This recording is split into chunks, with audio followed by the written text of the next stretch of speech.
ಕೇದಾರನಾಥದ ಅರಣ್ಯ ಪ್ರದೇಶದಲ್ಲಿ ಹೆಲಿಕಾಪ್ಟರ್ ಪತನ, ಪೈಲಟ್ ಓರ್ವ ಮಗು ಸೇರಿದಂತೆ 7 ಮಂದಿ ಸಾವು. ಎನ್ಡಿಆರ್ಎಫ್, ಎಸ್ಡಿಆರ್ಎಫ್ ತಂಡದಿಂದ ಕಾರ್ಯಾಚರಣೆ. ಅಹಮದಾಬಾದ್ನಲ್ಲಿ ವಿಮಾನ ದುರಂತ ಪ್ರಕರಣ, ಘಟನಾ ಸ್ಥಳಕ್ಕೆ ಪೊಲೀಸ್ ಆಯುಕ್ತರು ವಿಸಿಟ್. ದುರಂತ ಸಂಭವಿಸಿದ ಸ್ಥಳ ಪರಿಶೀಲಿಸ್ತಾ ಇರುವ ಜಿಎಸ್ ಮಲ್ಲಿಕ್. ಇಸ್ರೇಲ್ ಮೇಲೆ ಮಿಸೈಲ್ಗಳ ಸುರಿಮಳೆ, ಕಚೇರಿ, ಸೇನಾ ನೆಲೆ, ಪರಮಾಣು ಘಟಕಗಳನ್ನು ಗುರಿಯಾಗಿಸಿ ಅಟ್ಯಾಕ್. ಕ್ಷಿಪಣಿ ದಾಳಿಯಲ್ಲಿ 7 ನಾಗರಿಕರು ದುರ್ಮರಣ.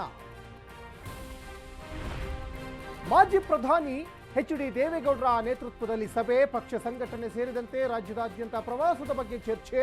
ಕೆಲವೇ ಕ್ಷಣಗಳಲ್ಲಿ ಜನರೊಂದಿಗೆ ಜನತಾದಳ ಅಭಿಯಾನಕ್ಕೆ ಚಾಲನೆ.